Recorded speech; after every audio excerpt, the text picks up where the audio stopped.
आज कोरोना की दूसरी लहर पर कोरोना वायरस के अनेकों दुष्प्रभाव सामने आ रहे हैं। आज लोगों में इस बीमारी के बारे में ज्यादा जानकारी नहीं है। आज हम बताएंगे कोरोना मरीजों में पाए जाने वाले साइनस यानी साइनोसाइटिस के बारे में। अगर हमें इस बीमारी के बारे में जानकारी न हो तो हमें ये और भी भारी पड़ सकता है। अगर हमें इसके बारे में जानकारी होगी तो हम समय रहते डॉक्टर को दिखाकर इसका इलाज करवा सकते हैं। आज कोरोना वायरस से बहुत से लोगों में साइनस की समस्या देखी जा रही है। अब ये साइनस यानी साइनोसाइटिस क्या है, ये कैसे और कब हो रहा है, इसके दुष्प्रभाव क्या है और इससे बचा कैसे जा सकता है, ये जानेंगे हमारे प्रोग्राम एक खास बातचीत में नागपुर शहर के चर्चित ओरियस हॉस्पिटल में कार्यरत डॉक्टर मेजर वैभव चंदन खेड़े से। नमस्ते, मैं डॉक्टर चंदन खेड़े, डॉक्टर वैभव अनिलराव चंदन खेड़े।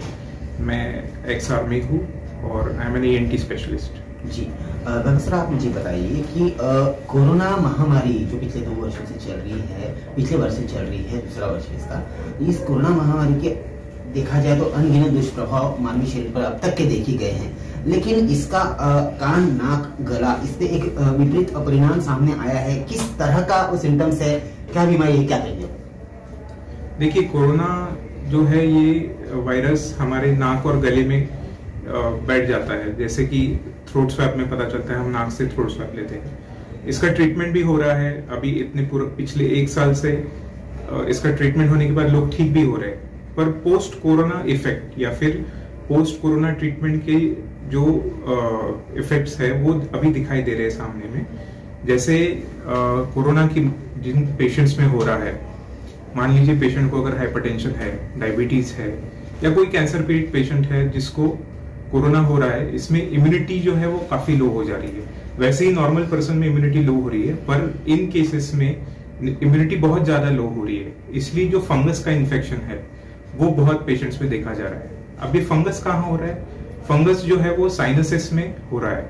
नाक के आजू बाजू जो हमारी हड्डी होती है, सिर्फ चेहरे की हड्डी होती है, उसमें छोटे छोटे एयर पॉकेट्स होते हैं, उसको साइनसेस कहते हैं। आमतौर पर ये साइनोसाइटिस बैक्टीरियल या फिर किसी और माइक्रो ऑर्गेनिज्म से हो रहा है, बट ऐसा अभी पोस्ट कोरोना पेशेंट्स में देखा गया है कि फंगस का जो साइनोसाइटिस है वो ज्यादा हो रहा है। ये साइनोसाइटिस काफी एग्रेसिवली फैलता है।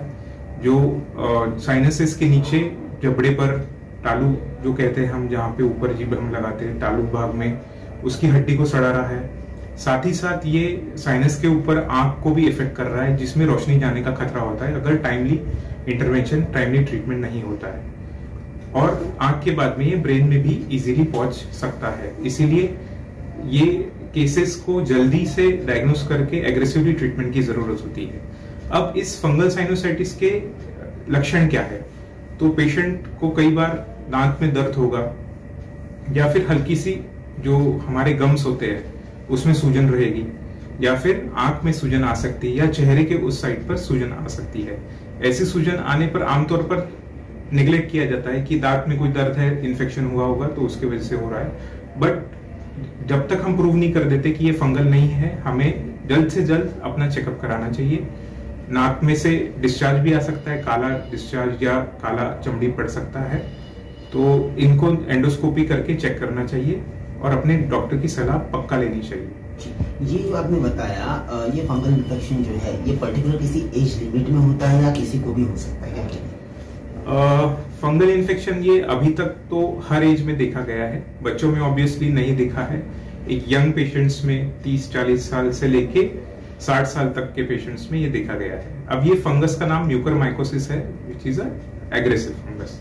जी, तो ये जो फंगस है, आपने कहा पहले नाक से होते हुए आंखों में और फिर ब्रेन तक के ये जाता है, साथ ही साथ चेहरे की जो इंटरनल हड्डियां होती है इनको भी ये सड़ा देता है। तो ये एक कोरोना, एक तरफ कोरोना बहुत ऐसी डेडली बीमारी चल रही है, महामारी चल रही है, ऐसे में ये जो फंगल वायरस है कितना यानी कि घातक हो सकता है इंसान के लिए? देखिए, जैसे मैंने बताया, ये जानलेवा तो है ही।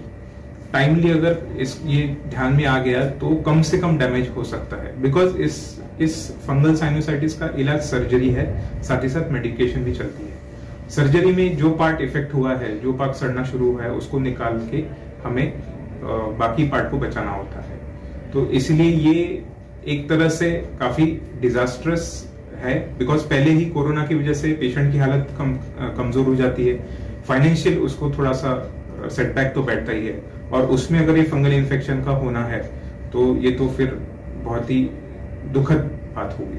जैसे हम देख रहे हैं कि कोरोना के पेशेंट बढ़ते जा रहे हैं, लेकिन आपने जो ये इस फंगल इन्फेक्शन का बताया, इसके ऐसे कितने पेशेंट अब तक के आपको देखने मिले हुए इस दौरान? आमतौर पर ये पेशेंट सारे ही वर्ल्ड में, जैसे जागतिक लेवल पे हम देखेंगे तो ये मिल रहे हैं हर जगह, भारत के भी हर स्टेट में, हर जिले में ये पेशेंट्स मिल रहे हैं। तो साधारणतः 1000 पेशेंट्स जो कोरोना से इफेक्ट हो रहे हैं, उसमें से मिनिमम 20 से 1 पेशेंट में ये देखा जा रहा है, और जिनमें जल्दी रिपोर्ट हो रहा है, जल्दी ट्रीटमेंट करके अच्छा आउटकम आ रहा है। हम अगर ऑरेस हॉस्पिटल की बात अगर करें, आपकी बात करें, तो यहाँ पे ऑरेस हॉस्पिटल में किन किन सुविधाएं, किन किन फैसिलिटीज से है कि इस फंगल इन्फेक्शन को, ये जो डेडली बीमारी आप बता रहे हैं, इसको ट्रीट करने की कौन कौन सी सेवाएं यहाँ उपलब्ध है? हमारे ऑरेस हॉस्पिटल में सारी सेवाएं उपलब्ध है। जैसे कि इसके लिए सर्जिकल, जैसे मैंने बताया, इसका ट्रीटमेंट सर्जिकल और मेडिकल है, तो सर्जरी के लिए सर्जिकल टीम है। मेरा एक रोल है जो एंडोस्कोपिक साइनस सर्जरी करने का, या फिर हड्डियों के जो डॉक्टर है, और साथ ही साथ इसमें जो हमारे ऑफ्थेल्मोलॉजिस्ट है या नेत्र तज्ञ जो कहेंगे, उनका भी इसमें कंट्रीब्यूशन है। और इंटेंसिविस्ट और फिजिशियन की एक अच्छी खासी टीम है जो इस बीमारी में प्रॉपर केयर एक पेशेंट को प्रोवाइड कर सकती है, और एक अच्छा रिजल्ट और अच्छा आउटकम देने का हमारा 100% प्रयत्न रहता है। जनता को क्या आप संदेश देंगे? जैसे कि अभी तक ये बताया गया है कि कोरोना के जो विषाणु है ये नाक से जाते हैं, तो नाक में पानी डालकर जलनेती करना, गरारे करना, निबुलाइजेशन करना, ये सारी चीजें अब तक के हैं, लेकिन ये जो फंगल इन्फेक्शन वायरस है, इसके लिए कोई ऐसा उपाय है क्या कि इसको हम पहले से क्लियर कर सकते हैं, या फिर जब होगा तभी हम इसको ट्रीटमेंट करें, ऐसा कुछ? इसका पिछले 1 साल से काफी ट्रीटमेंट चेंज हुआ है। अब ऐसा हो रहा है कि कोरोना का ये जो ट्रीटमेंट मिल रहा है, लोग अपने हिसाब से सेल्फ मेडिकेशन भी कर रहे हैं। तो मेरी ये सलाह और दरख्वास्त सलाह है पूरी जनता से कि आप डॉक्टर की सलाह के बगैर कोई मेडिकेशन ना करें। कई बार ऐसा होता है कि व्हाट्सएप फॉरवर्ड या सोशल मीडिया पे जो भी मैसेज आते हैं, उसमें से लोग अपना ट्रीटमेंट चालू कर देते हैं। तो डॉक्टर की सलाह भी लिए बगैर फर्स्ट थिंग कि आप ट्रीटमेंट चालू कीजिए, उसके अलावा अपने सेल्फ मेडिकेशन कोई ना करे। और सिम्टम्स, जैसे मैंने सारे सिम्टम्स अभी बताए, ऐसे सिम्टम आने पर तुरंत से तुरंत स्पेशलिस्ट को कांटेक्ट करें, ताकि ये जल्द ही बीमारी हाथ में आ पाए। प्रिवेंशन के लिए ऑब्वियसली आप जल नीति कर सकते हैं, जल नीति बहुत इफेक्टिव है, स्टीम लेना भी इफेक्टिव है, और बाकी मेडिकल ट्रीटमेंट तो आप जारी रख सकते हैं।